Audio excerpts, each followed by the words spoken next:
ನಮಸ್ಕಾರ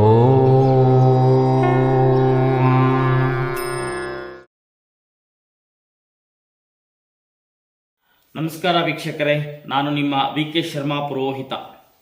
ಶ್ರೀ ಗುರುಭ್ಯೋ ನಮಃ. ಪೂಜ್ಯಾಯ ರಾಘವೇಂದ್ರಾಯ ಸತ್ಯಧರ್ಮರತಾಯ ಚ ಭಜತಾಂ ಕಲ್ಪವೃಕ್ಷಾಯ ನಮತಾಂ ಕಾಮಧೇನವೇ. ದ್ವಾದಶ ರಾಶಿಗಳು ಫೆಬ್ರವರಿ ತಿಂಗಳು 2024. ಪ್ರಮುಖವಾಗಿ ಮೇಷರಾಶಿ. ಅಶ್ವಿನಿ ನಕ್ಷತ್ರದ 4 ಪಾದಗಳು, ಭರಣಿ ನಕ್ಷತ್ರದ 4 ಪಾದಗಳು, ಕೃತಿಕಾ ನಕ್ಷತ್ರದ 1 ಪಾದ ಸೇರಿದರೆ ಮೇಷರಾಶಿ ಆಗತ್ತೆ. ಮೇಷರಾಶಿಯ ಅಧಿಪತಿ ಕುಜ.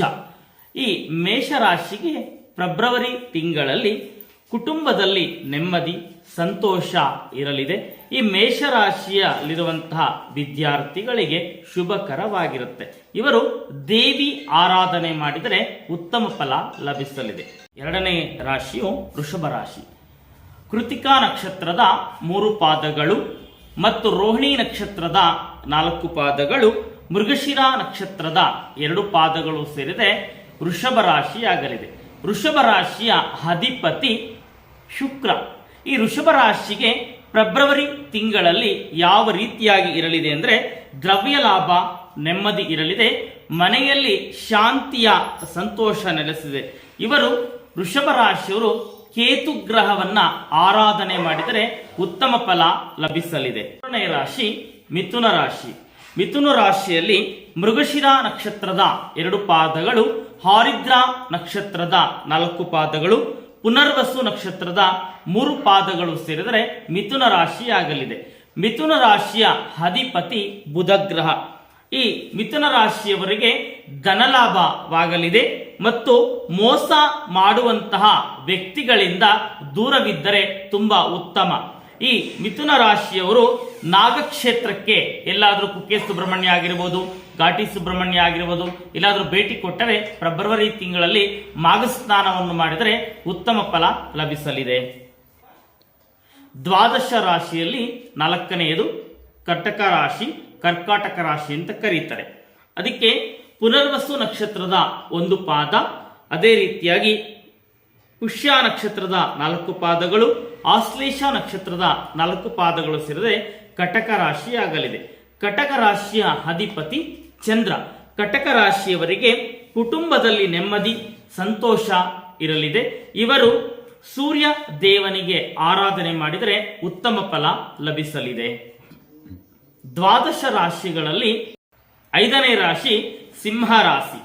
ಮಕ ನಕ್ಷತ್ರದ 4 ಪಾದಗಳು, ಪೂರ್ವ ಫಲ್ಗುಣಿ ನಕ್ಷತ್ರದ 4 ಪಾದಗಳು, ಉತ್ತರ ಫಲ್ಗುಣಿ ನಕ್ಷತ್ರದ 1 ಪಾದ ಸೇರಿದರೆ ಸಿಂಹರಾಶಿ ಆಗಲಿದೆ. ಸಿಂಹರಾಶಿಯ ಅಧಿಪತಿ ಸೂರ್ಯ. ಸಿಂಹರಾಶಿಯವರಿಗೆ ಬಂಧು ಬಾಂಧವರಲ್ಲಿ ಸ್ನೇಹವಿರಲಿದೆ ಮತ್ತು ಸಂತೋಷದ ವಾತಾವರಣವಿರಲಿದೆ. ಇವರು ದುರ್ಗಾದೇವಿಯನ್ನು ಆರಾಧನೆ ಮಾಡಿದರೆ ಉತ್ತಮ ಫಲ ಲಭಿಸಲಿದೆ. 6ನೇದು ಕನ್ಯಾ ರಾಶಿ. ಉತ್ತರ ಫಲ್ಗುಣಿ ನಕ್ಷತ್ರದ 3 ಪಾದಗಳು, ಹಸ್ತ ನಕ್ಷತ್ರದ 4 ಪಾದ, ಚಿತ್ತಾ ನಕ್ಷತ್ರದ 2 ಪಾದಗಳು ಸೇರಿದರೆ ಕನ್ಯಾ ರಾಶಿ ಆಗಲಿದೆ.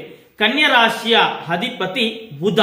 ಕನ್ಯಾ ರಾಶಿಯವರು ಕೋಪವನ್ನ ನಿಯಂತ್ರಣದಲ್ಲಿಟ್ಟರೆ ಉತ್ತಮ ಮತ್ತು ಕಾರ್ಯ ಸಾಧನೆಯಲ್ಲಿ ನಿಧಾನಗತಿಯಾಗಲಿದೆ. ಆದ್ದರಿಂದ ಆಂಜನೇಯ ಸ್ವಾಮಿಯನ್ನ ಸ್ಮರಣೆ ಮಾಡುವುದು, ಹನುಮಾನ್ ಚಾಲೀಸವನ್ನ ಪಾರಾಯಣ ಮಾಡಿದರೆ ಉತ್ತಮ ಫಲ ಲಭಿಸಲಿದೆ. ರಾಶಿಗಳಲ್ಲಿ 7ನೇಯದು ತುಲಾ ರಾಶಿ. ಈ ಚಿತ್ತಾ ನಕ್ಷತ್ರದ 2 ಪಾದಗಳು, ಸ್ವಾತಿ ನಕ್ಷತ್ರದ 4 ಪಾದಗಳು, ವಿಶಾಖ ನಕ್ಷತ್ರದ 3 ಪಾದಗಳು ಸೇರಿದರೆ ತುಲಾ ರಾಶಿ ಆಗಲಿದೆ. ತುಲಾ ರಾಶಿಯ ಅಧಿಪತಿ ಶುಕ್ರ. ಆದ್ದರಿಂದ ಇವರಿಗೆ ದ್ರವ್ಯ ಲಾಭ ಮತ್ತು ಮಾನಸಿಕ ಚಿಂತೆ ಇರಲಿದೆ. ಆದ್ದರಿಂದ ತುಲಾ ರಾಶಿಯವರು ನವಗ್ರಹ ಶಾಂತಿಯಾಗಲಿ, ನವಗ್ರಹ ಪೂಜೆಯಾಗಲಿ, ತಮ್ಮ ಸಮೀಪದಲ್ಲಿರುವಂತಹ ನವಗ್ರಹಗಳಿಗೆ ಪ್ರದಕ್ಷಿಣೆ ಮಾಡಿದರೆ ಉತ್ತಮ ಫಲ ಲಭಿಸಲಿದೆ. 8ನೇಯದು ವೃಶ್ಚಿಕ ರಾಶಿ. ವೃಶ್ಚಿಕ ರಾಶಿಯಲ್ಲಿ ವಿಶಾಖ ನಕ್ಷತ್ರದ 1 ಪಾದ, ಅನುರಾಧ ನಕ್ಷತ್ರದ 4 ಪಾದಗಳು, ಜ್ಯೇಷ್ಠ ನಕ್ಷತ್ರದ 4 ಪಾದಗಳು ಸೇರಿದರೆ ವೃಶ್ಚಿಕ ರಾಶಿ ಆಗಲಿದೆ. ವೃಶ್ಚಿಕ ರಾಶಿಯ ಅಧಿಪತಿ ಕುಜ. ಈ ವೃಶ್ಚಿಕ ರಾಶಿಯವರಿಗೆ ಆರ್ಥಿಕ ಪರಿಸ್ಥಿತಿ ಸಾಧಾರಣವಾಗಿರಲಿದೆ. ಕುಟುಂಬದಲ್ಲಿ ಸಂತೋಷ ಮತ್ತು ನೆಮ್ಮದಿ ಇರಲಿದೆ. ಇವರು ದುರ್ಗಾದೇವಿ ಆರಾಧನೆಯಾಗಲಿ, ನವಗ್ರಹ ಪೂಜೆಯಾಗಲಿ, ನವಗ್ರಹ ಶಾಂತಿಯನ್ನು ಮಾಡಿಸಿದರೆ ಉತ್ತಮ ಫಲ ಲಭಿಸಲಿದೆ. 9ನೆಯದು ಧನುಸ್ಸು ರಾಶಿ, ಧನುರ್ರಾಶಿ ಅಂತ ಕರೀತಾರೆ. ಈ ಮೂಲಾ ನಕ್ಷತ್ರದ 4 ಪಾದಗಳು, ಪೂರ್ವಾಷಾಢ ನಕ್ಷತ್ರದ 4 ಪಾದಗಳು, ಉತ್ತರಾಷಾಢ ನಕ್ಷತ್ರದ 1 ಪಾದ ಸೇರಿದರೆ ಧನುಸ್ಸು ರಾಶಿ, ಧನುರ್ರಾಶಿಯಾಗಲಿದೆ. ಈ ಧನುಸ್ಸು ರಾಶಿಯ ಅಧಿಪತಿ ಗುರು.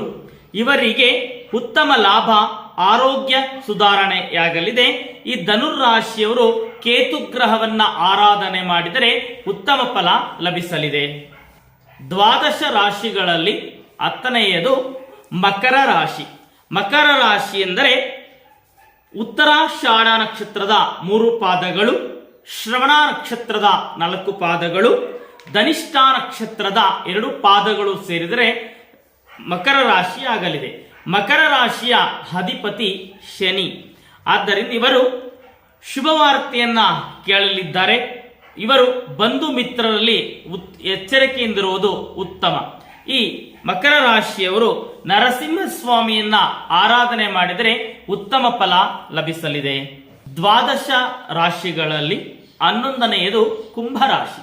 ಈ ಕುಂಭರಾಶಿಯಲ್ಲಿ ಧನಿಷ್ಠ ನಕ್ಷತ್ರದ 2 ಪಾದಗಳು, ಶತಭಿಷ ನಕ್ಷತ್ರದ 4 ಪಾದಗಳು, ಪೂರ್ವಭದ್ರ ನಕ್ಷತ್ರದ 3 ಪಾದಗಳು ಸೇರಿದರೆ ಕುಂಭರಾಶಿಯಾಗಲಿದೆ.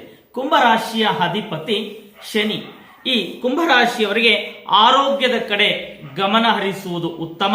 ಸುಖ ಭೋಜನ ಉಂಟಾಗುವಲ್ಲಿದೆ ಮತ್ತು ಬಂಧು ಮಿತ್ರರಲ್ಲಿ ಮಾತಾಡುವಾಗ ನೋಡಿ ಮಾತನಾಡುವುದು ಉತ್ತಮ. ಇವರು ರಾಮದೇವರಾಗಲಿ, ರಾಮ ಜಪವನ್ನು ಮಾಡಿದರೆ ಉತ್ತಮ ಫಲ ಲಭಿಸಲಿದೆ. 12 ರಾಶಿಗಳಲ್ಲಿ 12ನೆಯದು ಮೀನರಾಶಿ. ಈ ಪೂರ್ವಭಾದ್ರ ನಕ್ಷತ್ರದ 1 ಪಾದ, ಉತ್ತರಾಭಾದ್ರ ನಕ್ಷತ್ರದ 4 ಪಾದಗಳು, ರೇವತಿ ನಕ್ಷತ್ರದ 4 ಪಾದಗಳು ಸೇರಿದರೆ ಮೀನರಾಶಿ. ಮೀನರಾಶಿಯ ಅಧಿಪತಿ ಗುರು. ಮೀನರಾಶಿಯವರಿಗೆ ಶತ್ರು ಭಯ, ಬಂಧು ಮಿತ್ರರಲ್ಲಿ ಸ್ನೇಹ, ನೆಮ್ಮದಿ ಕಂಡುಬರುತ್ತೆ. ಈ ಮೀನರಾಶಿಯವರು ದೇವಿ ದೇವಾಲಯದಲ್ಲಿ ಕುಂಕುಮಾರ್ಚನೆಯನ್ನು ಮಾಡಿಸಿದರೆ ಉತ್ತಮ ಫಲ ಲಭಿಸಲಿದೆ.